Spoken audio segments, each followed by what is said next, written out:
The Canadian carbon tax is dead.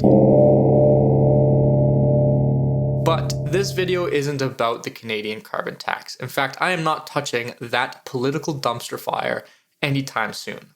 What this video is about is this weird piece of information that I've seen surrounding the carbon tax that has really confused me. What's the purpose of the carbon tax? To get to net zero, right? Right. Right now, Canada produces, you said 708 million kilograms of CO2 every year, right? So what is something Canada has that consumes a lot of carbon? Trees. Trees, we got a lot of trees, don't we? So each mature tree consumes 22 kilograms of carbon every year. So I'll do the math. That means that you would need about 30 billion trees to consume all the carbon in Canada every year. Canada has 320 billion trees. So by that math, even if I'm off by 90%, we're still already at net zero. This isn't just some weird internet rumor either. I saw an article from the Financial Post in 2016 that makes a very similar claim. Now, I'm not going to bury the lead here because I'm sure you've seen the title of this video, but this is wrong. Canada is not carbon neutral by any stretch of the imagination. And this oversimplification, let's call it, misses a lot of really cool science that I think deserves to be discussed.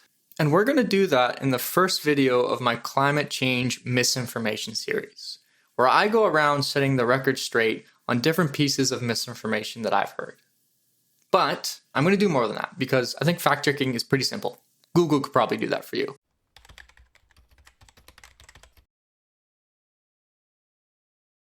What I want to do with this series is actually expand it into a larger conversation so that I can give you some more context as to why we know what we know, because I think that's a really good way of building trust. Essentially, I'm just trying to trick you into learning something about climate science by disguising my videos as fact-checkers. But with that said, my name is Matthew. I cut down at least 2 separate trees to frame those degrees, and you're watching Carbon Anonymous.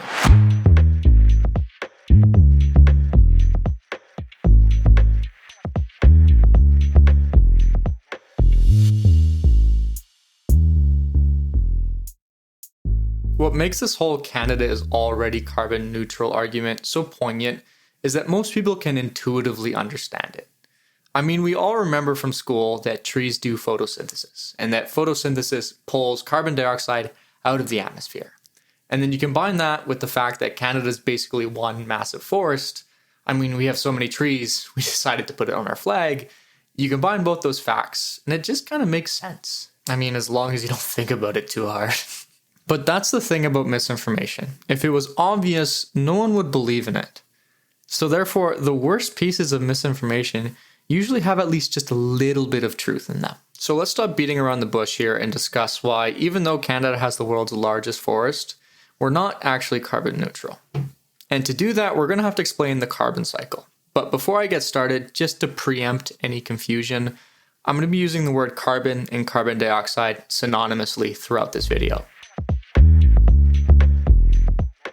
Instead of just giving you the definition of the carbon cycle, I think it'd be much more fun if I actually send us back in time, roughly 11,000 years, to the start of the current geological period that all of modern humanity has existed within, and that's known as the Holocene. So the Holocene is interesting because it's actually been relatively warm. In fact, it's known as an interglacial period, which basically means that the massive ice sheet that used to cover North America simply melted away, and the world stabilized into a much warmer climate. It's almost like the Goldilocks zone for humans. It's not too cold, and it's not too hot. Well, I guess up until recently, but that's our fault. And the reason I'm bringing up the Holocene is because for the last 10,000 years, the Earth has been very well balanced, which basically means that the level of carbon dioxide in the atmosphere has stayed more or less the same. This graph shows the concentration of carbon dioxide throughout the Holocene, but I've removed the last 200 years just so that there's some suspense as to what humans have caused by burning fossil fuels. It, as you can see, never really changes, usually staying between 250 and 280 parts per million. By the way, parts per million is just how we measure gases like carbon dioxide, and it means exactly what it sounds like. In that if you had 1 million molecules of air, roughly 280 of them would have been carbon dioxide. So with that graph and Canada's forests in mind, I'm going to ask you a question. If CO2 stayed the same, did that mean that there was no photosynthesis?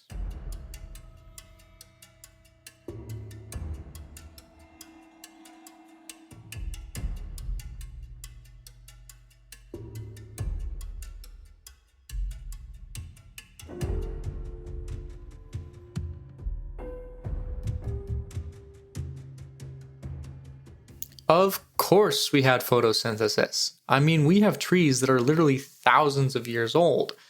So if there were trees and CO2 stayed the same, what's going on here? Well, to explain that, we now have to introduce the carbon cycle. The carbon cycle is essentially a map of how carbon moves throughout the entire planet. But because we're worried about climate change, and climate change is caused by carbon accumulating in the atmosphere, let's focus on that.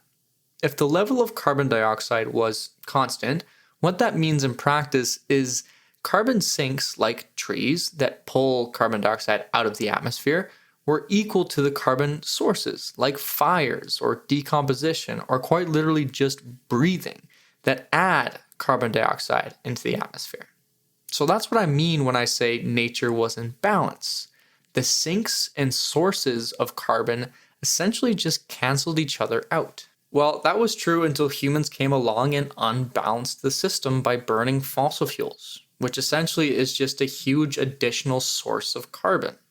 And of course, if there's more sources of carbon than sinks, that ultimately means that carbon, specifically carbon dioxide, will accumulate in the atmosphere. Which is why if we go back to the graph and add the short 200-year time frame where humans have actually used abundant fossil fuels, you can see that carbon dioxide shoots up.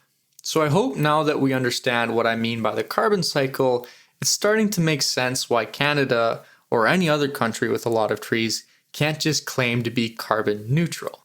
And that's because nature was balanced and now it's not.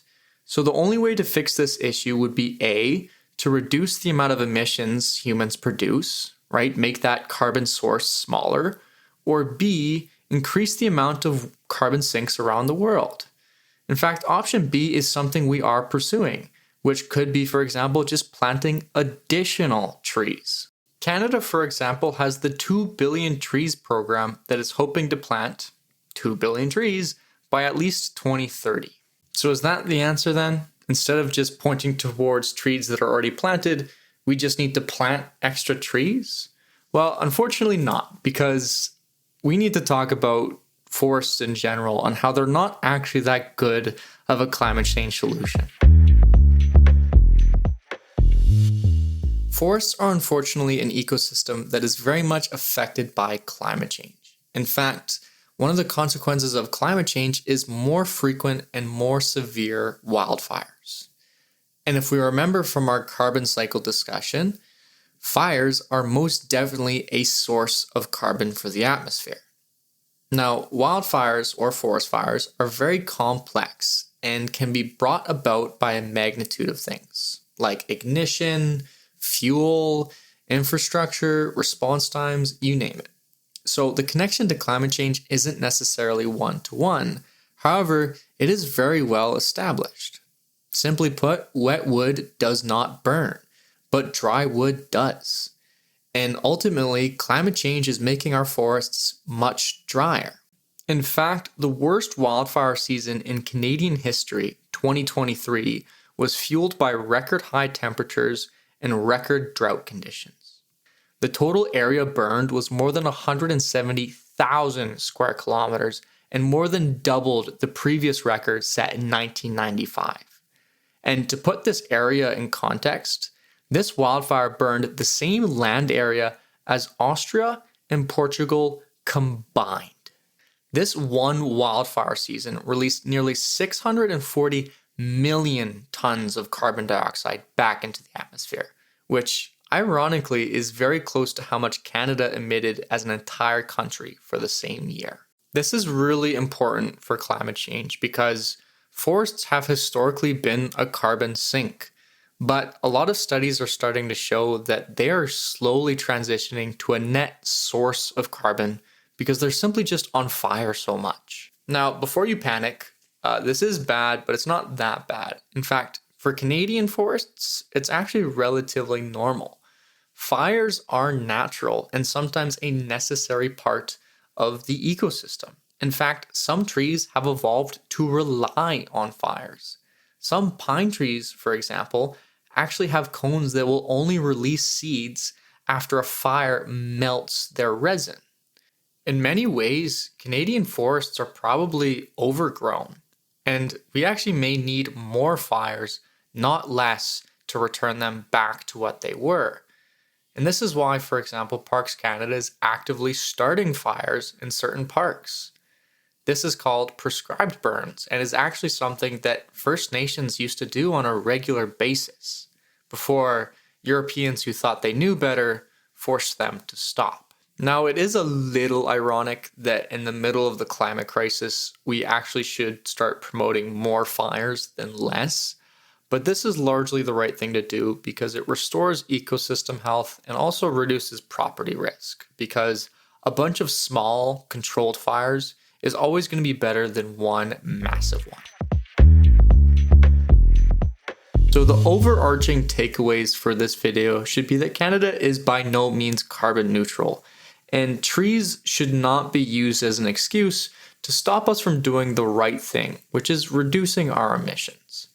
And I hope that since we explored and discussed the carbon cycle and also just forests in general, that you can understand why that is. Because at the end of the day, Canada and the world need climate change solutions that actually work.